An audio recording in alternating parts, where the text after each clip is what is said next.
اللہ اللہ اللہ اللہ الحمد للہ الذی ارسل رسولہ بالہدی ودین الحق لیظہرہ علی الدین کلہ وکفی باللہ شہیدا قال اللہ تبارک و تعالی فی کلامہ المجید اعوذ باللہ من الشیطان الرجیم بسم اللہ الرحمن الرحیم وجاہدوا فی اللہ حق جہادہ هو اجتباكم وما جعل عليكم في الدين من حرج ملة أبيكم إبراهيم هو سماكم المسلمين من قبل وفي هذا ليكون الرسول شهيدا عليكم وتكونوا شهداء على الناس فأقيموا الصلاة وآتوا الزكاة واعتصموا بالله هو مولاكم فنعم المولى ونعم النصير صدق الله العظيم. محترم ذمہ داران مجلس اور حضرات علماء اکرام، السلام علیکم ورحمۃ اللہ وبرکاتہ. مجلس العلماء تحریک اسلام ہند کرناٹک کے جلسہ تقسیم اسناد و انعامات میں میں آپ سب کا صمیم قلب کے ساتھ استقبال کرتا ہوں. اہلاً سہلاً مرحبا. حضرات علماء اکرام، مجلس العلماء تحریک اسلام ہند کرناٹک یہ علماء اکرام کو اعلاء کلمت اللہ کے ایک عظیم مقصد کے تحت منظم کرنے کی ایک کوشش ہے جو 2005 میں اس کا آغاز ہوا ہے. اس کی بنیاد 2005 میں ہوئی. علماء کا علمی اور فکری ارتقاء اور ان کی صلاحیتوں کا نشو و نما یہ مجلس کے لائحہ عمل میں شامل ہے. اسی مقصد کے تحت مجلس العلماء نے علماء اکرام کے لیے علمی مسابقوں کا فیصلہ کیا. نہ صرف علماء کے لیے بلکہ عالمات کے لیے بھی جو ہے مسابقہ کیا گیا. الحمدللہ کئی علماء اور کئی عالمات اس مقابلے میں شریک ہوئے. عالمات کے لیے ہم نے تلخیص کتب کا مقابلہ رکھا تھا. 11 کتابیں ان کو دی گئی تھیں اور ان کا خلاصہ اور ان کی تلخیص جو ہے انہیں تیار کرنا تھا. تو تقریباً 35 عالمات نے اس میں حصہ لیا. اور علماء کے لیے جامع ویڈیو تقریری مقابلہ، علماء کے لیے ہم نے 20 عناوین تجویز کیے. یہ ایسے عناوین ہیں جن پر بہت کم گفتگو ہوتی ہے کم گفتگو ہوتی ہے. تو ہم نے محسوس کیا کہ ان موضوعات پر گفتگو ہونی چاہیے. علماء اکرام کو ان موضوعات پر ملت کی رہنمائی کرنی چاہیے. تو اس حوالے سے وہ 20 عناوین ہم نے طے کیے. جو علماء جنہوں نے اس مقابلے میں حصہ لیا ہے انہوں نے محسوس کیا ہوگا کہ یہ عناوین بڑے اہم ہیں اور ان عناوین کے حوالے سے انہوں نے اس مقابلے کو مفید محسوس کیا ہوگا. 23 علماء نے جو حصہ لیا، کل 31 تقاریر ہمیں موصول ہوئی ہیں. 3 علماء نے 3 موضوعات پر حصہ لیا. ہم نے رکھا تھا کہ آپ میکسیمم 3 موضوعات پر گفتگو کر سکتے ہیں، ان میں سے بہتر کو مقابلے میں شامل کریں گے. تو اس طرح 3 علماء نے 3 موضوعات پر تقاریر کی. 2 علماء نے 2 موضوعات کو ایڈریس کیا اور بقیہ 18 جو ہے علماء ہیں انہوں نے ایک تقریر جو ہے ارسال کی. اس میں 11 جو ہے بنگلور کے ہیں اور 12 جو ہے پورے ریاست کرناٹک کے مختلف مقامات کے علماء ہیں. اس میں 15 موضوعات کا احاطہ علماء نے کیا ہے. 5 موضوعات کسی بھی عالم نے ٹچ نہیں کیے. وہ 5 موضوعات ایسے ہیں جن پر ہماری یہ خواہش ہے کہ علماء ان موضوعات پر بھی غور کریں. وہ 5 موضوعات جن پر کسی نے جو ہے گفتگو نہیں کی، اس میں ملک کی تعمیر نو اور ہم، اسی طرح ایک موضوع انبیائی مشن اور وارثین انبیاء، اس موضوع کو بھی کسی عالم نے جو ہے سلیکٹ نہیں کیا. اسلام کا سیاسی نظام، اسی طرح ایک موضوع تھا خلافت و ملوکیت، اور ایک موضوع جو ہے اعلاء کلمت اللہ. یہ 5 موضوعات رہ گئے. بقیہ 15 جو موضوعات تھے اس میں عبادت کا تصور ہے، علم کا تصور ہے، انبیاء کی بعثت کا مقصد ہے، ایک لمبی فہرست. آج افتتاحی گفتگو میں میری یہ کوشش ہے کہ یہ جو 20 عناوین تھے، ان 20 عناوین کا ایک خلاصہ یہاں پر پیش کر دیا جائے. تمام جو 20 عناوین ہیں ان کے درمیان ایک ربط و تعلق بھی ہے. ان کا جو تانا بانا ہے وہ آپ کے سامنے میں پیش کرتا ہوں. اللہ تعالیٰ نے یہ کائنات بنائی اور بے شمار مخلوقات کو وجود بخشا، پھر حضرت آدم علیہ السلام کو پیدا کیا.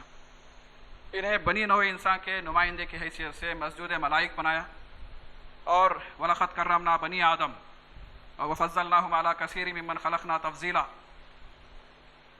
ان آیات کے حوالے سے اشرف المخلوقات کا مرتبہ انسان کو عطا کیا گیا. انسان کو پیدا کرنے کا مقصد اللہ نے بیان کیا، وَمَا خَلَقْتُ الْجِنَّ وَالْإِنسَ إِلَّا لِيَعْبُدُونَ. ہم نے جنوں کو انسانوں کو محض عبادت کے لیے پیدا کیا ہے. عبادت بندگی اور غلامی کو کہا جاتا ہے. مقابلے میں جو لوگ حصہ لیے ہیں وہ اس کو کنیکٹ کر سکتے ہیں. جو عناوین ہم نے دیے تھے وہ سارے عناوین اس میں انشاءاللہ کور ہوں گے. عبادت بندگی اور غلامی کو کہا جاتا ہے. عبادت پوری زندگی پر محیط ہے. زندگی کا ہر شعبہ عبادت میں شامل ہے. اسی بندگی و غلامی کے طریقے کو دین کہا جاتا ہے.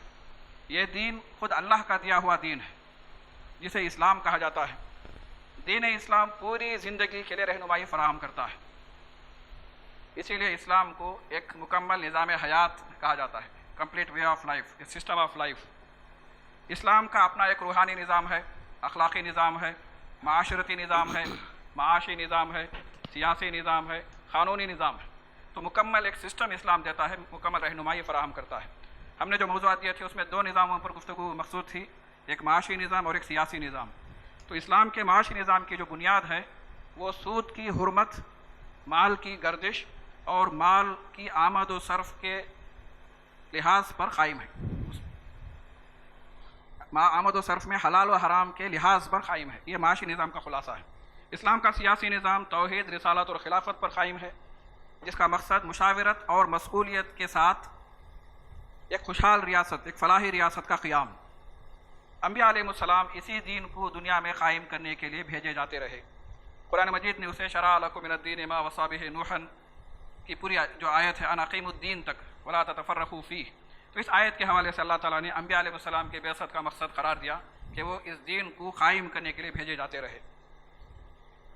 قرآن مجید کے حوالے سے اقامت دین کا مطلب، شریعت کے حوالے سے اقامت دین کی اگر ہم تعبیر پیش کرنا چاہیں تو کسی بھی تفریق و تقسیم کے بغیر اس پورے دین کی مخلصانہ پیروی کی جائے اور انسانی زندگی کے انفرادی اور اجتماعی تمام گوشوں میں اس کو اس طرح نافذ کیا جائے کہ فرد کا ارتقاء، معاشرے کی تعمیر اور ریاست کی تشکیل، یہ سب کچھ اسی دین کے مطابق ہو. اقامت دین کی یہ تعبیر ہے. یہی کام حضور اکرم صلی اللہ علیہ وسلم کی زندگی کا مشن تھا. اقامت دین کا عملی نمونہ حضرت محمد مصطفیٰ صلی اللہ علیہ وسلم نے اپنی 23 سالہ جدوجہد کے ذریعے اور پھر حضرت خلفائے راشدین نے آپ صلی اللہ علیہ وسلم کے منہج پر خلافت کا نظام قائم کر کے امت کو بتا دیا کہ یہ اصل امت کا نصب العین ہے. لیکن ہم جانتے ہیں کہ خلافت قائم نہیں رہ سکی. خلافت کے اصولوں کے ساتھ مصالحت کی گئی اور ملوکیت کی راہ ہموار ہوئی. اسلامی تاریخ میں اللہ تعالیٰ مجددین کو پیدا فرماتا رہا جو اسلام کے حرکی تصور کو زندہ کرتے رہے اور امت مسلمہ کو یاد دلاتے رہے کہ اس کے وجود کا مقصد خدا کے دین کا غلبہ ہے اور اس کے دیے ہوئے نظام کو دنیا میں عملاً قائم کرنا ہے. امت مسلمہ کا نصب العین وہی ہے جو اللہ کے آخری نبی اور حضرات خلفائے راشدین کا نصب العین تھا.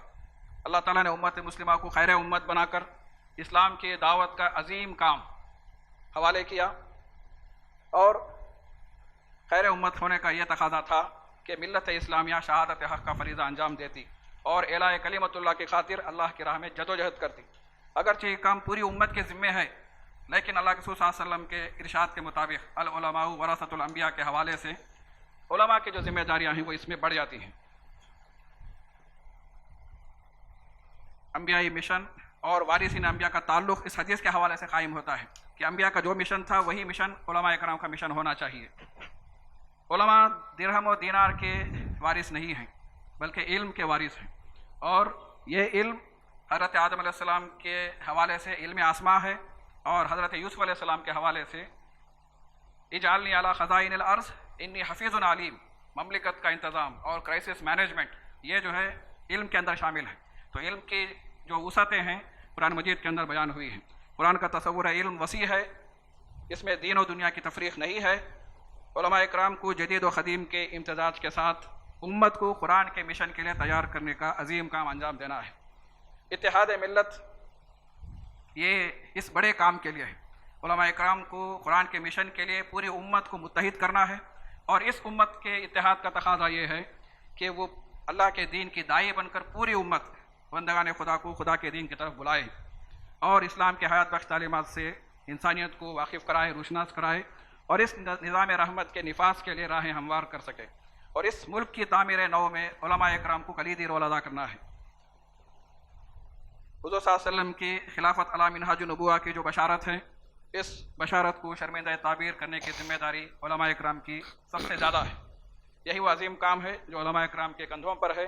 اللہ تعالی ہمیں ان امور کا فہم و ادراک نصیب فرمائے اور انبیائی مشن کے علمبردار بن کر امت کی عملاً رہنمائی انجام دینے کی اللہ تعالیٰ توفیق و سعادت سے حضرات علماء کرام کو سعادت بخشے.